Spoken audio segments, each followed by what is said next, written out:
Aí começou a contar a data do aniversário de Curitiba atual. Não ainda. Porém, a vila era uma vila de Nossa Senhora da Luz e Bom Jesus dos Pinhais. Não seria uma redundância dizer Vila de Nossa Senhora da Luz e Bom Jesus dos Pinhais de Muito Pinhão? De Pinhais do Muito Pinhão? Nome comprido, né? Não, é a mesma Pinhais, coisa. Pinhal, a mesma coisa. Exatamente. Né? Então, obviamente, o nome Curitiba surge depois, era talvez uma corruptela, etc. Mas tem um motivo, né, que depois a gente pode discutir aqui, mas fundamentalmente não surge como Curitiba. E depois vem todo esse desenvolvimento que a gente pode abordar daqui a pouco de volta. Sobre a questão da fundação da cidade. O primeiro documento que nós temos de portugueses circulando por aqui oficialmente é em 1639. Tá, não, mas essa parte eu vou chegar nessa parte também. Mas o que hoje, eu quero saber o de hoje, para depois a gente voltar nessa data aí. De hoje, a data do aniversário de Curitiba hoje. Tá errado. Não, tudo bem, tá errado, mas eles calculam a partir de quê? A partir da fundação da Câmara Municipal de Curitiba, 29 de março de 1693. E antes de você explicar a idade certa de Curitiba e por quê, eu quero dizer que é uma puta de uma sacanagem com quem viveu antes, que foram apagados da história. Eu vou me pôr no lugar dessas pessoas que nasceram ou que foram realmente os fundadores ou que viveram a época certa, simplesmente foram apagados, como se fosse virado pó, entendeu? Do nada. Então, eu acho que esse tipo de coisa não deve ser deixado para trás. E se tiver alguém importante ouvindo nós ou assistindo nós, deveria muito bem abraçar essa causa. Eu sei que, por exemplo, existem políticos, não quero citar nome aqui, que já disse, eu fiz parte da história, se mudar, foda-se se ele fez parte da história, entendeu? A gente tem que valorizar as vidas que existiram antes e que também fazem parte da história. E eu acho sim que deveria ser mudado essa história de Curitiba. Continua, meu amigo, desculpa. Não, só queria deixar minha indignação como assim? aqui. Desculpa, Tá? pelo amor de Deus. Pelo amor de Deus. Não, veja, a gente também... Eu confio em você, acredito em você, por isso minha indignação, tá? Não, pronto, e eu comungo da mesma indignação. Né? Além das pessoas que sofrem, essas pessoas que primeiro aqui desbravaram em nome dos europeus, e há sim um apagamento epistemológico nisso, existe um apagamento dirigido disso, só que nós também não podemos xingar quem instituiu a data, que foi Alfredo Romário Martins. Naquele momento, as pessoas mandavam uma carta para o parente em São Paulo, não há 3 meses para chegar. Quando Dom Pedro II, em 1880, passou por Curitiba e inaugurou a Santa Casa de Misericórdia, que ficava depois do Largo dos Sapos, que hoje é a Praça Rui Barbosa, as pessoas da vila de Curitiba, isto é, as pessoas da cidade, as pessoas que estavam lá no Largo da Ordem e adjacências, diziam que os curitibanos não morreriam da doença que os cometia, mas morreriam de longura. Tão longe era para chegar na Santa Casa desde o Largo da Ordem. Então, as distâncias, as formas de comunicar eram diferentes. Naquele momento, o que ele tinha na mão? Ele tinha somente a ata da Câmara de Curitiba. Ele precisava de um mote. Né? Aquele começo do século XX foi um momento de efervescência brasílica, brasilianista, muito importante naquele período da República Café com Leite, já no início do republicanismo no Brasil, né? Nesse início do governo republicano. Então, o Romário Martins, que não era uma pessoa muito instruída, ele era um jornalista importante, fundou a Escola de Agronomia. Foi um homem importante, foi uma bacana, foi uma batuta. Né? Foi um dos primeiros homens a traduzir para português e a difundir ideias socialistas. Na época não tinha essa guerra de um querer matar os outros e tal. Eram ideias novas que chegavam, humanistas. E ele foi um dos primeiros, um precursor do Brasil disso. Tá? E o que ele tinha descrito positivo? 29 de março de 1693. É o que ele tinha ali. Então, ele instituiu aquilo como uma data magna da cidade e ele desenhou, inclusive, o brasão de Curitiba com essa data. Porém, hoje, né, depois das pesquisas do professor Valério Herner, as pesquisas do Júlio Estrela Moreira, o nome da galeria, Júlio Moreira, era um médico, um dentista e um historiador, muito querido. A filha dele morreu há uns 2 anos atrás, uma pessoa bacana também. sujeito batuta, pesquisador ótimo, sabe? Chegou-se à conclusão, e agora nós sabemos, à luz dos documentos, e hoje é muito simples, hoje eu mando um e-mail para a Torre do Tombo, em Portugal, em questão de 4 horas eles me mandam um documento digitalizado no meu e-mail. Há uns 10 anos atrás eu tinha que ir lá no Paço do Cal de Vila Viçosa, lá passar um calor infernal, lá lá no Alentejo para conseguir fazer pesquisa em loco, em papéis, com máscara, luva. Hoje a gente manda um e-mail, eles mandam digitalização e já daqui a pouco eles botam aquela mesma digitalização na internet e você consegue rapidamente pesquisar em acervos. Não se tinha isso no começo do século XX. Então, hoje nós sabemos que Curitiba, e isso é apagado, inclusive, o nome do que seria, né, o primeiro do fundador mor de Curitiba, né, que era o Eleodoro Evano Pereira.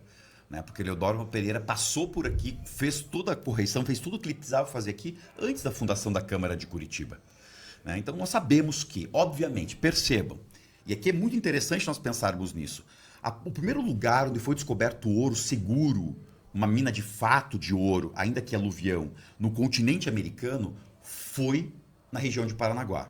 Não foi no Canadá, não foi em Minas Gerais, não foi nas Minas de Potosí, que era assim, e pode ter sido, e nós acreditamos que tenha sido o maior jazida de prata que o mundo já viu, e eu acredito, porque pronto, os indígenas já exploravam a prata lá e está tudo certo.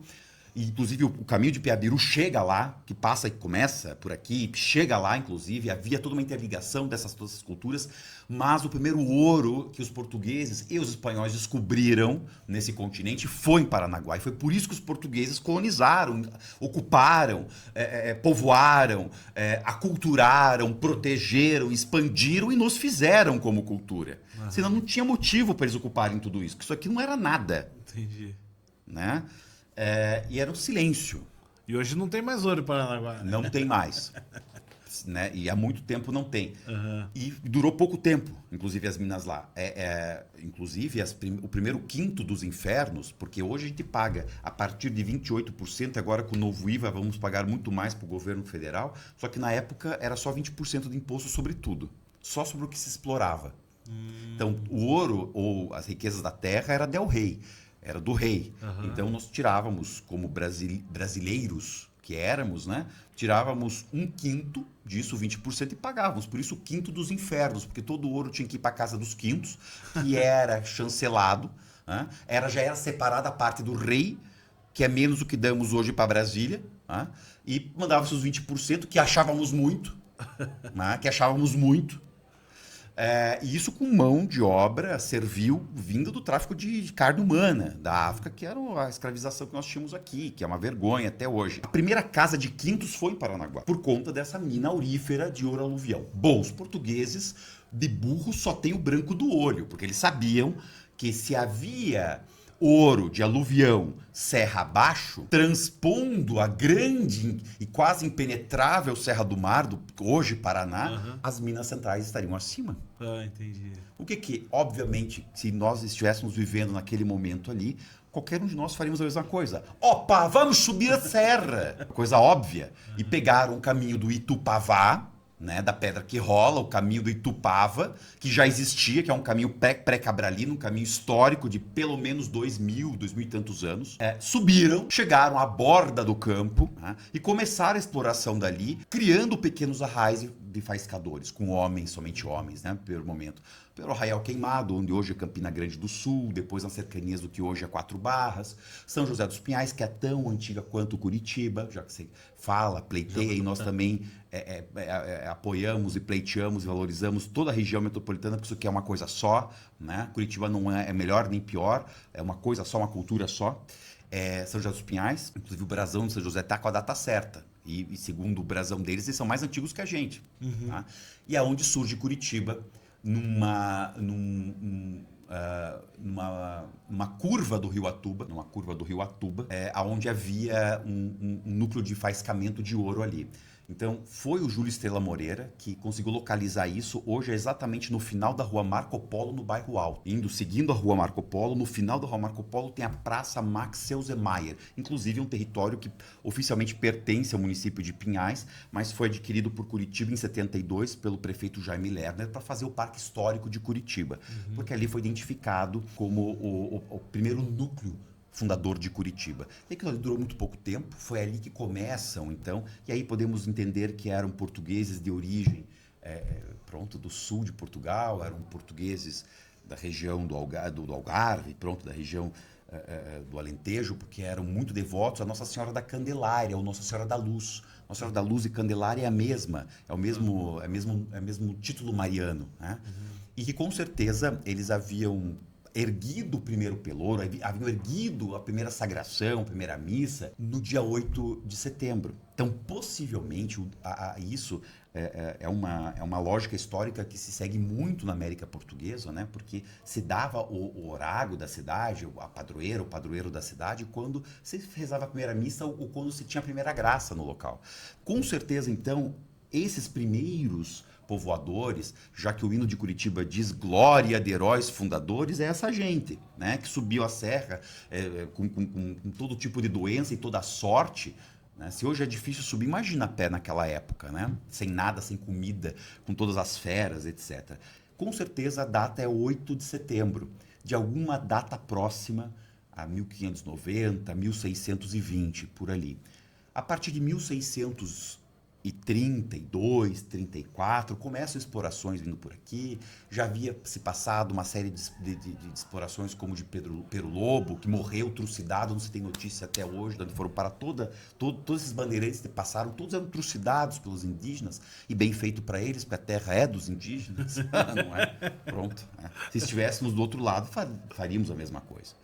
E até que começa, então, o primeiro documento que consegue nos dar uma data inaugural dentro da burocracia, que é a data de 6 de julho de 1639, quando o governo central, em São Paulo, acaba outorgando para Mateus Luiz Grou, então já tem um nome, Mateus Luiz Grou, as glebas à margem esquerda do rio Barigui, o rio dos mosquitos, o rio Barigui. Não sabemos se ele tomou posse de fato, se ele veio para cá de fato. Porém, se nós tivéssemos ganho uma terra desse tamanho, nós também é difícil pensar que não iríamos tomar posse. Só que o que sabemos é que o filho dele casa, décadas depois, com gente de Curitiba.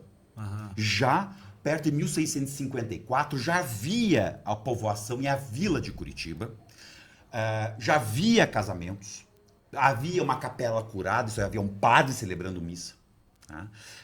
E com certeza os documentos que hoje estão no Arquivo Público do Paraná nos provam que gente da família Cid, etc., gente do Uberaba, já estava casando com o filho de Mateus Luiz Grou. Então ele não ia mandar o filho para cá e não ter vindo. Então, com certeza, o filho já era grandinho, porque naquela época, com 14 anos, já era adulto. Não havia infância. A invenção da infância é uma invenção burguesa, né, pós-revolução industrial, né? Então, essa concepção, sabia andar e sabia carregar coisa na mão, já trabalhava, né? Independente do sexo e do gênero. Então, com certeza, estava em idade reprodutiva, casavam, né? Com certeza, Mateus Luiz Grou, eu acredito que veio para cá e começa pelo Barigui, então, essa segunda parte da colonização de Curitiba, até chegar onde hoje é o que a gente chama de centro da cidade.